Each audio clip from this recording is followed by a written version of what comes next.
नमो ओंकारेश्वर देवताय नमः. ओम नमः शिवाय. ओम नमः शिवाय. अवधूत चिंतन श्री गुरुदेव दत्त.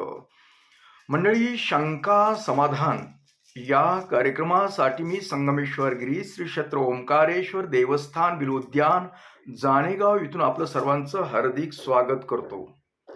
मंडळी, आज आपल्याकडे एक प्रश्न आलेला आहे आणि तो प्रश्न विचारला आहे मुलाच्या वडिलांनी. तर तो प्रश्न असा आहे की माझ्या मुलाला एक स्थळ आलेलं आहे. स्थळ खूप चांगलं आहे, मुलगी सुंदर आहे, सर्व व्यवस्थित आहे, मुलीचा स्वभाव चांगला आहे, घरचे माणसं चांगले आहेत. परंतु एकच दोष असा आहे की ती मुलीचं 4-5 महिन्यापूर्वी लग्न झालेलं होतं. पण समजा तिचा पती म्हणजे अपघाती वारलेला आहे. आणि ती मुलगी तर सुंदर आहे. मग ती मुलगी केली तर आपल्याला काही दोष लागतो का? पुढे त्यांचा संसार व्यवस्थित चालेल का? हे पाहून सांगताल का? असा प्रश्न केला आहे. तर मंडळी, तुम्हालाही सांगतो, तुमच्यापैकी सुद्धा असा प्रकार कुणाला करायचं असेल की जिचं लग्न होऊन पती वारलेला आहे, मुलगी सुंदर आहे, चांगली आहे, परंतु समजा ते विधवा असल्यामुळं ते लग्न करता येतं का? आपला मुलगा तर फ्रेश आहे, त्याचं लग्न वगैरे नाही, कुमार आहे मुलगा, मग ते संसार वगैरे चालू शकतं का? असे जर तुमच्या मनामध्ये प्रश्न असतील तर हा व्हिडिओ तुम्ही अवश्य पहा, ऐका. कारण मी आजची काय ऊर्जा जी आहे, अगर कसं असतं, यापुढे काय दोष लागतात आणि या दोषावर पर्याय काय असतो हे मी सांगणार आहे. तर चला पाहूया आपण या मुलीच्या संदर्भात. जे आता यांच्या मुलाला मुलगी आलेली आहे, स्थळ आलेलं आहे, मुलगी सुंदर आहे, यांचा संसार पुढे व्यवस्थित होईल का? पुढे काही दोषामुळे काही प्रॉब्लेम येऊ शकतो का? हे पाहूया.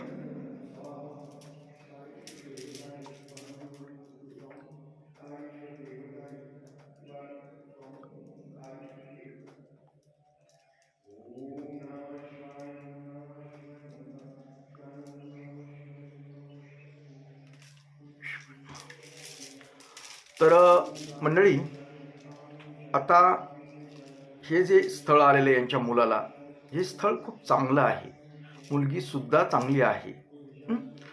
मुलीचा समजा आता याच्यामध्ये काही दोष नाही. आता ही कुणालाही अशी अडचण अगर समस्या येऊ शकते, अचानक समजा पती वारतो, काही होतं, अथवा कुणाची पत्नी वारते, मग त्यावेळेस मुलगा सुद्धा दुसरं लग्न करावं लागतं.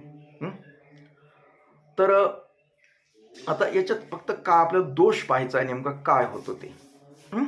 आता यांचं तर सर्व चांगलं दाखवत आहे, पुढे संसार पण ठीक होईल, पण एक दोष लागतो. तसा तर सगळ्यांनाच लागतो. कसा लागतो? ज्या व्यक्तीचा नवरा वारला आहे आणि ती विधवा झालेली आहे, मुलगी असेल अथवा स्त्री असो, जर तिला लग्न करायचं असेल, लग्न करता येतं, काही अडचण नाही, लग्न करायला काही अडचण नाही. फक्त एकच अडचण राहते की काय असतं, ज्या वेळेस कमी वयामध्ये जर तिचा नवरा वारला, म्हणजे कमी म्हणजे लग्न झालं लगेच नवरा काही 1-2 वर्षात वारला, अगर काही झालं तर काय असतं, त्या जी नवऱ्याचा जो अतृप्त आत्मा असतो आणि त्यातल्यात अपघात झाला, काही झालं, तर त्या व्यक्तीचा आत्मा, तिची जी समजा इच्छा काय सर्व काही आहे ना, ते आत्मा त्या व्यक्तीच्या सभोवताली फिरत असतो. म्हणजे आता समजा त्याची बायको जिवंत आहे, नवरा वारलेला आहे, तर त्या नवऱ्याचा आत्मा त्या बाईभोवती, त्या मुलीभोवती असतो. आणि त्याच्यामुळे काय होतं, त्या मुलीनं जर त्याची आठवण न काढता, काही न करता लग्न केलं, अगर त्याचं न काही करता जर लग्न केलं, तर तिचा संसारामध्ये, म्हणजे तिचा जो संसार मांडलेला, नवीन संसार मांडला, तर तिला अनेक विघ्न येऊ शकतात. सगळ्यात मोठं विघ्न म्हणजे त्या दोघांचं विचारामध्ये जरी वर्ष 6 महिने जरी पटत असलं तरी कालांतराने त्या दोघांमध्ये म्हणजे भांडणं व्हायला चालू होतात. हं? म्हणजे एकामेकाचे विचार पटत नाही. काही कुठल्याही कारणास्तव भांडणं होतात आणि भांडणं तर होतातच. पण समजा त्यांना त्या कालावधीमध्ये जर अपत्य झालं, बाळ झालं, तर त्या बाळाला सुद्धा त्रासदायक ठरतं. बाळाला सुद्धा अनेक अडचणीला ताण म्हणजे आरोग्याच्या बाबतीत येतं. पुढे मोठं झालं तर त्या पुढे शैक्षणिक असेल, नोकरीच्या संदर्भात असेल, अनेक अडचणी. मग ह्या अडचणी का येतात? ज्यावेळेस त्या व्यक्तीचा नवरा वारला आणि त्या नवऱ्याचा अतृप्त आत्मा हे घरामध्ये तिच्या सभोवताली फिरत असल्यामुळं त्या आत्म्याला वाटतं की ही माझी बायको आहे. हं? माझी बायको असून ही माझं काही करत नाही. अगर मला मला विसरून गेली, हं? विसरून गेली ही त्या आत्म्याला फार टेन्शन येतं थोडक्यात आणि म्हणून तिला अनेक प्रकारे दुःख देण्याचा प्रयत्न करतो. म्हणजे ताणतणाव निर्माण करणार, तिला सुख लाभू देत नाही. सुखच लाभू देत नाही. मी म्हणजे ती व्यक्ती सतत तणावामध्ये राहते. तणाव, मानसिक तणाव असेल, आर्थिक असेल, काही कुठल्या ना कुठल्या ह्याच्यामध्ये ते म्हणजे तिला समाधानकारक असं गोष्ट होऊ देत नाही. आणि ते करत असताना त्या दोघा नवरा बायकोमध्ये पटत नाही. पटत नाही, बोललोच ना अगोदरच की पटत नाही. म्हणजे त्यांचा संसार हा सुखाचा होत नाही, विभक्त होण्याची दाट शक्यता असते. मग म्हणजे एकंदरीत ह्यांचा संसार हा सुखाचा होत नाही. मग यावर उपाय काय हे महत्वाचं बघूया. आपण जास्त बोलण्यापेक्षा यावर उपाय काय असतं? ज्या तिथीला समजा तिचा नवरा मृत्यू पावला, ती स्थिती तारीख माहीत असते. त्या तारखेदिवशी स्थिती पाहणे. आणि त्या तारखेप्रमाणे स्थिती पाहिल्यानंतर कमीत कमी महिन्याला त्या तिथीला त्या नवऱ्याच्या नावाने एक नैवेद्य काढणं. तो नैवेद्य काय करायचा, कसा करायचा याबद्दल मी आहे व्हिडिओ, त्याच्यामध्ये मी सांगितले. जास्त जर ह्याच्यातच सांगत गेलो तर वेळ जाईल. ज्यांना का ही गोष्ट हवी, अगर त्याची माहिती पाहिजे असेल तर तुम्ही मला मेसेज करा, व्हॉट्सअपला मेसेज करा अथवा फोन करा. मी ते सांगेल तुम्हाला कसं करायचं ते. मग तो नैवेद्य असतो, तो नैवेद्य महिन्याला काढावा. तसं तर माझं म्हणणं असतं की तुम्ही दररोज त्याच्या नावाने थोडंसं काहीतरी अन्न ठेवत जा प्लेटमध्ये काहीतरी. तर त्याच्यामुळं दररोजची दररोज केलं तर तुम्हाला सुख समाधान लाभेल. कदाचित तुम्ही नवीन जो संसार मांडला आहे त्याच्यामध्ये खूप सुधारणा होऊन तुमची प्रगती होईल, तुमचं आरोग्य चांगलं राहील, तुम्हाला मानसिक ताण तणाव येणार नाही. एवढंच लागतं. बाकी विशेष काही नसतं याच्यामध्ये.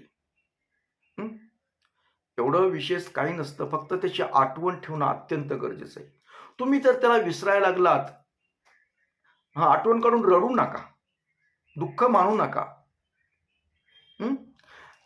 जर त्याला तुम्ही असं सतत आठवलं, समजा त्याच्या नावाने नैवेद्य ठेवला, तर होईल काय की त्या आत्म्याला सुद्धा वाटेल की मी जरी हिच्या जवळ असा म्हणजे शरीर रूपाने नसेल तरी ही मला विसरली नाही.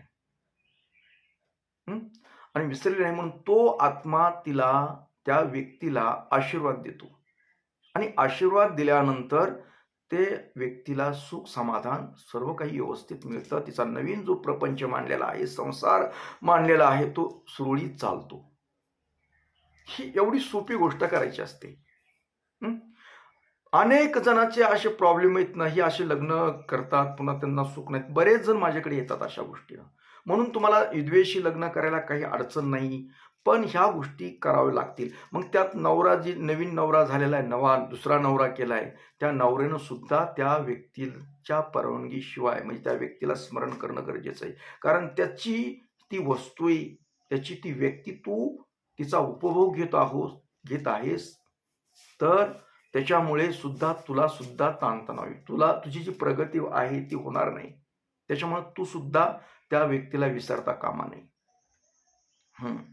आता काही जण समजा लग्न करतात, ठीक आहे, चांगली गोष्ट आहे. लग्न तिला असं राहणं योग्य नाही, समाज विचित्र आहे.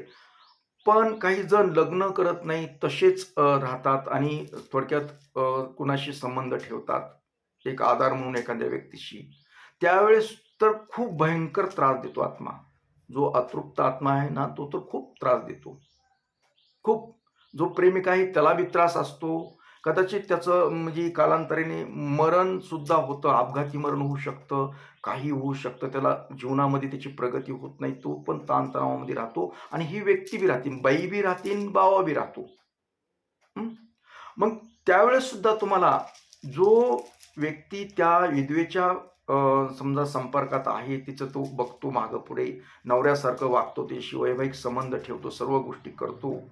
त्या व्यक्तीनं सुद्धा तिच्याच पतीचं स्मरण असणं गरजेचं आहे. त्याचं त्याचं करणं सुद्धा गरजेचं, तर त्याला सुख समाधान लाभेल आणि त्या बाईनंही करणं गरजेचं असतं. हं? जर तुम्ही त्या व्यक्तीच्या तुमची जर खरंच श्रद्धेनं असेल, तर ती व्यक्ती तुमच्या स्वप्नात येऊन सांगू शकते. मेलेले जी म्हणतात ना व्यक्ती, तिचा पती तो स्वप्नात तुम्हाला परवानगी देऊ शकतो, की "बाबा तू जी माझी पत्नी तिचं तू सांभाळ कर अथवा तू अ, बघ तिचं तूच आधार आहेस," असं सांगते ती सुद्धा. हं? आणि त्यावेळेस आपण मग कुठल्याही दुःखामध्ये आपल्याला कुठलाही ताणतणाव राहत नाही, तेवढं लक्षात घ्यायचं. त्याची परवानगी मिळते आपल्याला. हं? तर अशा पद्धतीने तुम्ही लग्न करूही शकतात आणि ज्यांना जे वयस्कर बाया झाल्या आहेत, स्त्रिया आहेत, त्यांना समजा इतर जे पुरुष तुम्ही नवऱ्यासारखं तुम्ही त्याच्याशी राहताय, त्यांना सुद्धा ह्या गोष्टीचा विसर पडता कामा नये. कारण तुम्हाला जर तुमचं जीवन सुखकर आणि समाधानकारक जर हवं असेल तर, हं? नसेल तर तुमचा प्रश्न आहे तो. हं? तुम्हाला सांगून तर मी पाहतो. तुम्ही ऐकता किती हे तुमचा प्रश्न आहे. तर असो मंडळी, याबरोबरच आजचा हा आपला शंका समाधान कार्यक्रम इथेच थांबवूया आणि परत भेटूया पुढील कार्यक्रमात. तोपर्यंत मंडळी, ओम नमः शिवाय.